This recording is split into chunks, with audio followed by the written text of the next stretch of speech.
Hello everyone, welcome to AP Calculus. So let's solve this beautiful question in which we will learn how to find the graph of f dash x from the given graph of fx. It says the graph of fx is given, this is the graph of fx given in the closed interval 0 to 4. Out of these 5 options, which one could be the graph of f dash x? So first of all, let's understand the relationship between the graph of f and f dash. Some important points you should know. If I'm saying if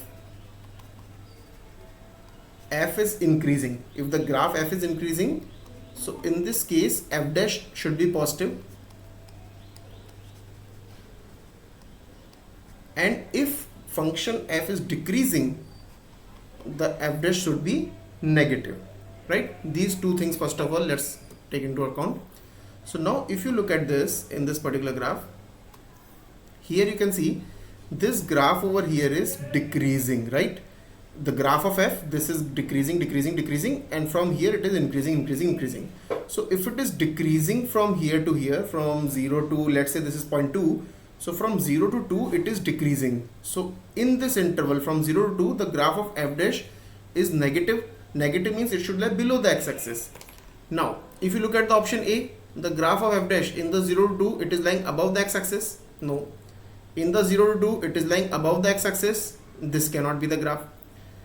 In the 0 to 2, this is the 0.2 over here in between. So some part is lying below, some part is lying above. So this cannot be the answer. So definitely we know two things. A cannot be the answer. Like A is not the possibility, B is not the possibility, and E is not the possibility. Why we have rejected it? Because in the 0 to 2, graph of f is decreasing. So f dash should be what? Negative. Negative means the graph should lie below the x-axis and they are lying above the x-axis. That's why. If you look at the option C and the option D, they are lying below the x-axis. Let's say this is the 0.2 and this is the 0.2. Both of them are lying below the x-axis. So these two are the possible answers. Let's see the other thing. From 2 to 4, in the graph of f from 2 to 4, the graph of f is increasing. F is increasing means what? F dash is positive. Positive means it should lie above the x-axis. So yes, both of them are lying above the x-axis. Okay. Second thing, at the slope of the tangent, at the 2 the slope of tangent is 0. So f dash x should be 0 at the 2. So at the 2 that is 0 also. Now what can be the other thing we can take help into consideration? If you look at the graph of f, now at the point 2 the slope tangent is horizontal, the slope is 0.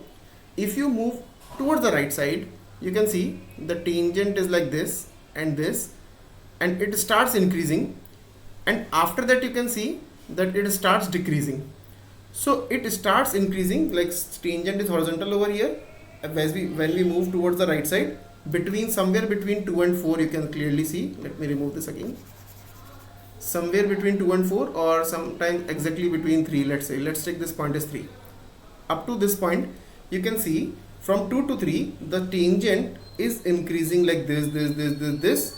After the point 3 the tangent will start decreasing like this. This is increasing, and after this point 3 the slope of tangent starts decreasing. So what does this point says? The slope of tangent is increasing from 2 to 3 and 3 to 4 it is decreasing. So this is known as the point of inflection.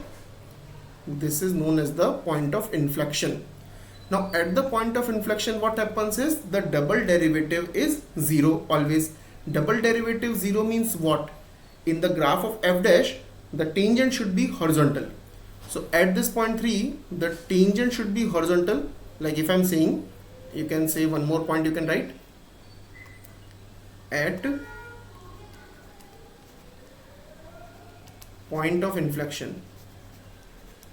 Point of inflection means where the graph changes the concavity. At point of inflection, d2y over dt2 is always 0. Double derivative is 0. And what is the point of inflection? Where graph changes concavity. Concavity means concave upward to down or downward to upward. So here this is the point at which the graph is changing the concavity. So this is the point of inflection. If this is the point of inflection, so double derivative is 0. Double derivative 0 means in the graph of f dash we should have a horizontal tangent, because derivative of the derivative should be 0. So slope of tangent should be 0 in this graph of f dash. So between 2 to 4 in this option C, you can see the tangent is not horizontal at any of the point, but in the option D you can see the tangent is horizontal at this point, and we can draw it also. Here the tangent is horizontal, at this point the tangent is horizontal, at this point tangent is horizontal. It indicates that these are the point of inflection in the graph of f dash. If the slope is 0, this means this is the point of inflection. We can see over here also. Another thing we can also see, from 2 to 3 the graph, the tangent is increasing, right? The tangent, you can see it is increasing. So from 2 to 3 we can see that it is increasing function. It is increasing function, you can see the graph of f dash. And from 3 to 4 the tangent is decreasing. So that is why you can see the graph of f dash from 3 to 4 is decreasing. So we can clearly say that option D is the correct answer, not the option C. So I hope you have understood this concept, how to get the graph of f from the f dash. So if you like this video, please subscribe to the channel, and thank you for watching this.